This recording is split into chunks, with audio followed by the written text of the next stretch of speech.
Olá, meus caros. Eu sou Rodrigo Rainha e meu papo com vocês é mergulhar. Vamos pegar alguns casos para entender esse amplo e complexo politeísmo no mundo antigo. Vamos lá? Em primeiro lugar, você precisa pensar que temos escolhas. Escolhas que não vão ser tão simples de serem feitas. Eu poderia aqui estar, por exemplo, colocando várias figuras. Poderia, quem sabe, estar falando de Odin e a sua cegueira, ou quem sabe de Zeus e toda a sua luta. Poderia estar contando dos feitos de Apolo, ou poderia estar pensando em Marte e como o deus romano representa a Minerva dos gregos. Poderia migrar para paisagens bem mais distantes e buscar a ancestralidade africana, tentando compreender o papel, por exemplo, de Ansan, entender o papel de Oxum. Quem sabe eu posso até discutir sobre a representação de Xangô. Ah, não, prefiro ir para a Ásia e discutir Ahura Mazda, Arimã. Ou será que é melhor eu estar pensando nos clássicos do Egito e estar falando sobre Ísis, Osíris, Horus? Quantos deuses eu posso fazer? Ah, posso ir para o Extremo Oriente e quem sabe... Calma, já tá bom. Vamos pensar em alguns desses casos para que a gente possa entender o fenômeno. Repara, se a gente for explicar todo o trajeto do politeísmo, é absolutamente impossível, a gente não vai conseguir. O foco que a gente deu foi da relação entre a figura do poder, em especial a legitimação do poder, e o papel que a deidade acaba por assumir. Vamos entender um pouquinho melhor isso? Vou falar para vocês de um caso. Eu quero lhes apresentar Marduk. Marduk é esta estátua, este belíssimo ícone da Babilônia. Dizem que Marduk, do junco e do barro, criou o mundo para salvar os homens do grande dilúvio. Gente boa, hein? Dizem que Marduk, aqui do meu lado, era uma figura tão importante que sempre que ele estava presente, imponente, à porta do Palácio da Babilônia, isso significava que o reino da Babilônia não estava sob domínio estrangeiro. Sempre que o reino da Babilônia era tomado, Marduk saía da porta do palácio. Notem, eu estou falando de uma estátua. Uma estátua não é a figura da divindade, você concorda? A grande questão é, a divindade é reconhecida a partir das suas interpretações mundanas, dos seus prédios, dos seus locais de oração, das vozes que são tocadas sobre ele, da sua importância simbólica. A estátua não era o próprio Deus, mas ao mesmo tempo era ícone de que a Babilônia estava sobre a sua própria autonomia. Ponto importante. Sempre que você vê Marduk, você tem uma imagem da importância desse discurso religioso. Porque, notem, se num primeiro momento eram os próprios babilônios que retiravam Marduk como prova, como ícone de que uma nova luta tinha que ser travada, no segundo momento foram os estrangeiros que cercavam e tomavam a estátua de Marduk. Era a parte da vitória militar estabelecida. Quando, por exemplo, assírios tomaram a Babilônia, você vê a estátua de Marduk ser usurpada e tomada.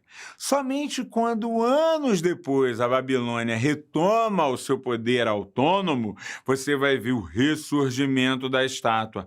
Da devolutiva, mas é iconográfico. Entender sobre esse processo é entender, por exemplo, como essas relações podem mudar. Olha que outra história interessante da mesma figura. De novo, olhem para Marduk. Dá uma olhada aqui no meu querido Marduk de novo. Se você for reparar, toda essa estátua ela tem elementos cerimoniais que você vê em outros espaços e outros elementos. Quando você pega essa estátua e você cruza, por exemplo, com as deidades persas, olha o leão de Berristum. Olha como o leão persa dos portões de Istar são trabalhados. Olha como as figuras de alguma maneira se batem e se aproximam. Olhem a pedra de Berristum, como o Dário é pintado e trabalhado. Agora, lado a lado. De um lado, você tem Marduk, de outro lado, você tem a imagem do próprio Dário. Onde você enxerga semelhanças? Onde você observa as diferenças?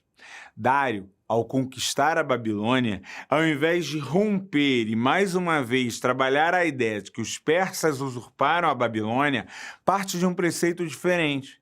Parte da ideia de que ele, Dário, agora é o legítimo rei da Babilônia.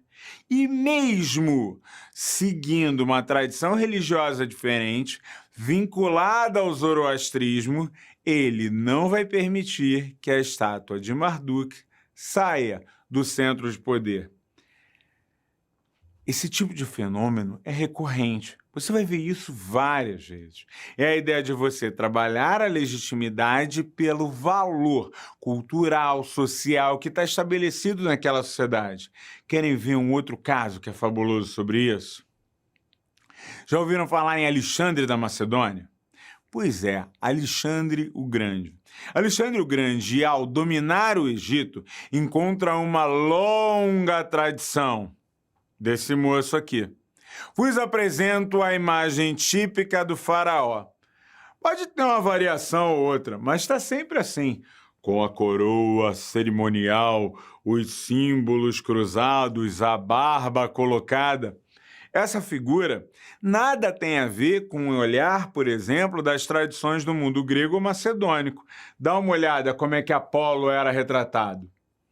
No entanto, quando Alexandre domina o Egito, Ptolomeu, ao chegar, qual é uma das suas preocupações? Não. Eu sou a continuidade do período faraônico. O Egito ptolomaico retoma a ideia do faraó. E adivinha que trajes e formas, que escritas Ptolomeu vai assumir? Sejam bem-vindos a Ptolomeu, o grego, se tornando faraó.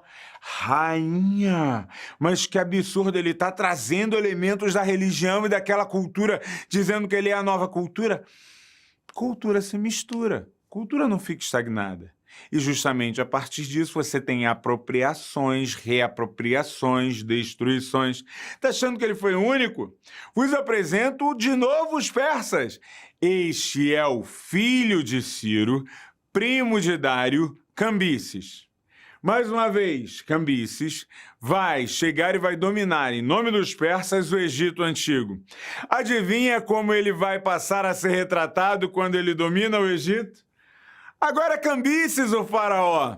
Rainha, mas o faraó, ele precisa ser necessariamente entendido como algo religioso? Sim! O faraó é uma deidade. O faraó, dentro do Egito Antigo, é o Deus vivo, é Horus vivo. A sua representação não é uma representação somente política. Ele mistura esses elementos. Ai, rainha, mas aquelas sociedades eram muito atrasadas. Olha que absurdo, misturando política e religião. Ainda bem que a gente não faz mais isso. Não faz?